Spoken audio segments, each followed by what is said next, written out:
धन्यवाद अध्यक्ष जी। संकल्प पत्र की समिति के अध्यक्ष देश के रक्षा मंत्री आदरणीय राजनाथ सिंह जी को मैं आमंत्रित करता हूं।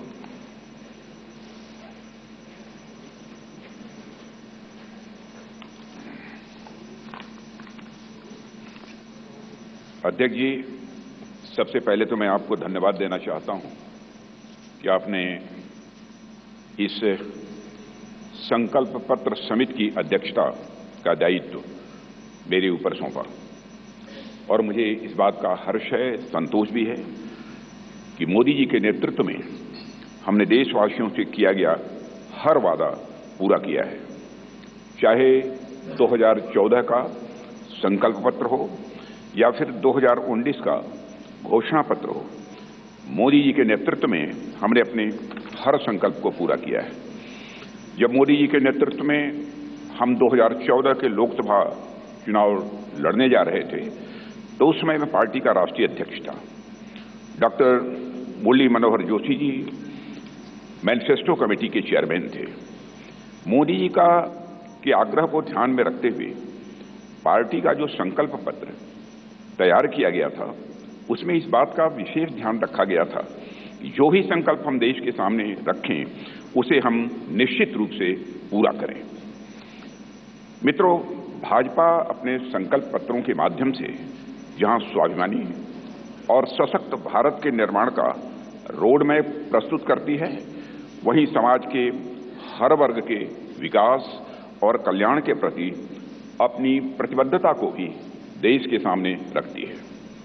5 साल पहले 2019 में संकल्पित भारत, सशक्त भारत के उद्घोष के साथ जो घोषणा पत्र हम लेकर आए थे उसमें हमने आजादी के 75 वर्ष पूरे होने पर भारत की एक संकल्पना रखने के साथ साथ 2047 के भारत की भी रूपरेखा देश के सामने रखी थी। उसी भावना के अनुरूप ही हमने 5 साल के संकल्प लिए थे और मुझे ये कहते हुए साथियों प्रसन्नता है कि साल 2019 में भारत के विकास एवं जन कल्याण के लिए जो भी संकल्प हमने लिए, आज 2024 तक उन सब को पूरा करने में हमने कामयाबी हासिल की है। हम लोगों को इस बात का गौरव है कि भाजपा अपने संकल्प पत्र के प्रत्येक वादे को पूरा करती है। जो हम कहते हैं वो हम करते हैं। हमारे वर्ड्स, हमारे डीड्स, हमारे कृति और हमारे कथन में कभी कोई अंतर नहीं रहा है। यह बात आज केवल भाजपा के लोग ही नहीं बल्कि देश के नागरिक भी मानने लगे हैं। यही विश्वसनीयता हमारी सबसे बड़ी ताकत है। हमने जम्मू और कश्मीर से धारा 370 समाप्त करने की बात कही थी। आज धारा 370 समाप्त हो चुकी है। हमने महिलाओं के लिए विधायी संस्थाओं में 33% आरक्षण की बात की थी। प्रधानमंत्री मोदी जी की प्रेरणा से नए संसद भवन का उद्घाटन होते ही पहला कानून नारी शक्ति बंधन अधिनियम के रूप में देश के सामने आया।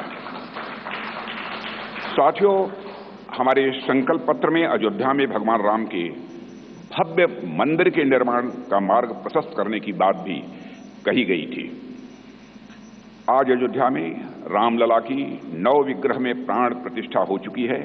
हमने अपने संकल्प पत्र में आत्मनिर्भर भारत के निर्माण की दिशा में कदम आगे बढ़ाने की बात की थी। आज उस दिशा में देश तेजी से आगे बढ़ रहा है।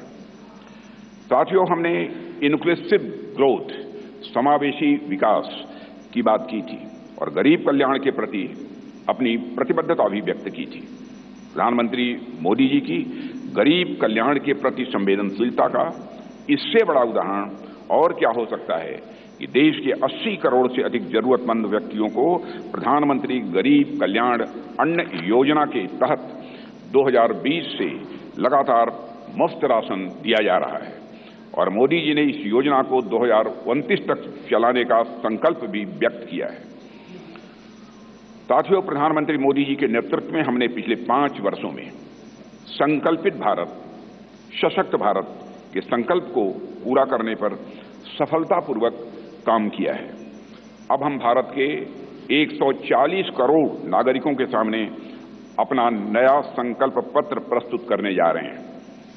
भारतीय जनता पार्टी के जिस संकल्प पत्र को आज हम जनता के सामने प्रस्तुत कर रहे हैं, उसे तैयार करने में बड़ी एक्सटेंसिव और कॉम्प्रिहेंसिव एक्सरसाइज भी की गई है। संकल्प पत्र समिति के पास 3 माध्यमों से सुझाव आए। पहला, रथ के माध्यम से सुझाव हमारे पास आए। दूसरा, संस्थाओं और व्यक्तियों द्वारा पार्टी संगठन के माध्यम से सुझाव आए, हम तक पहुंचाए, और बड़ी संख्या में ऑनलाइन इनपुट्स भी हम तक आए। 4 लाख सुझाव नमो ऐप के माध्यम से भी आए। करीब 10 लाख सुझाव वीडियो के माध्यम से आए हैं। ऐसे करीब 15 लाख से अधिक सुझाव समिति के पास आए हैं, जिनकी स्क्रीनिंग करके हमने उनकी समरी तैयार की है।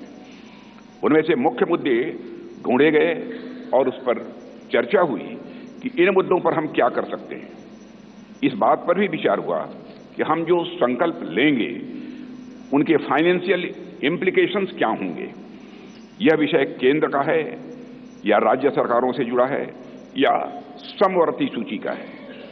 इस विषय से जुड़ी कोई स्कीम चल रही है या नहीं, और इसका हमारे मित्र देशों पर कोई असर तो नहीं पड़ेगा, यह भी सावधानी बरती गई है।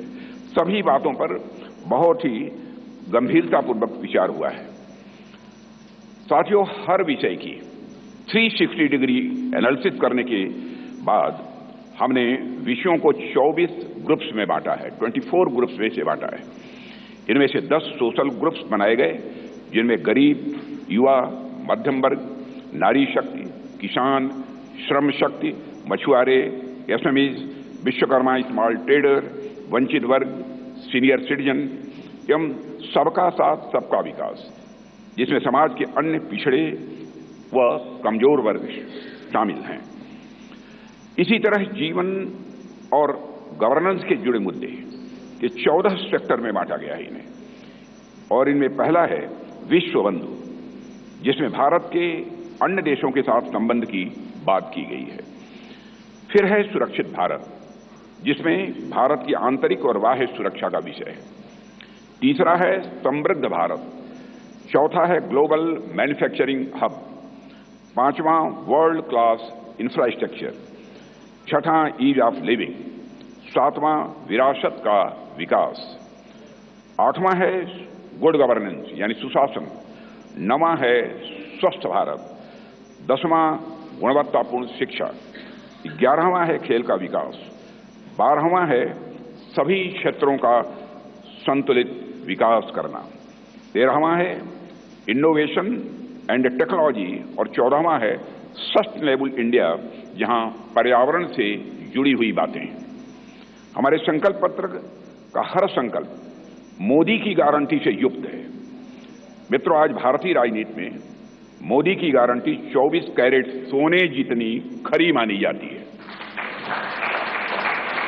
इसलिए मुझे कहने में रंच मात्र भी संकोच नहीं है कि हमारा संकल्प पत्र भारत ही नहीं, दुनिया के राजनीतिक दलों के मैनिफेस्टो के लिए एक गोल्ड स्टैंडर्ड है। और मुझे पूरा विश्वास है जिन संकल्पों को हम यहां रख रहे हैं वह 2047 तक एक विकसित भारत के निर्माण के प्रधानमंत्री मोदी जी के संकल्प को जहां यह आकार भी देगा, वहीं यह विस्तार भी देगा और उसे साकार करने में भी यह मददगार साबित होगा। साथियों, मैं यह भी आपको की जानकारी में लाना चाहूंगा कि इस संकल्प पत्र को तैयार करने में अपनी प्रतिदिन की अत्यधिक व्यस्तताओं के बावजूद हम सबके साथ देर रात तक बैठकर माननीय प्रधानमंत्री जी ने हम सभी का मार्गदर्शन किया है। उनके पास बैठने के बाद और उनके विचारों सुनने के बाद मैं स्वयं इस नतीजे पर पहुंचा, कैसा होगा हमारा विकसित भारत, जहां इस संबंध में उनके अंदर पूरी स्पष्टता है, वहीं पर आत्मविश्वास है कि यह हासिल होकर रहेगा। साथियों, इस इलेक्शन कमेटी की कन्वीनर श्रीमती निर्मला सीतारमण जी और जितने भी हमारे इलेक्शन कमेटी के सदस्य हैं, इलेक्शन मैनिफेस्टो कमेटी के, उन सभी के योगदान की मैं सराहना करता हूं और अंत में मैं यह भी कहना चाहूंगा, साथ ही दिन रात सारे सुझावों को संकलित करना, अध्ययन करना और उसे संकल्प पत्र के रूप में तैयार करने में जो भूमिका हमारे रेल मंत्री श्री अश्विनी कुमार वैष्णव ने निभाई है, उसकी भी मैं विशेष रूप से मैं सराहना करना चाहता हूं। इन्हीं शब्दों के साथ अपना निवेदन समाप्त करता हूं। For more such videos, subscribe to the NewsX YouTube channel, hit the bell icon.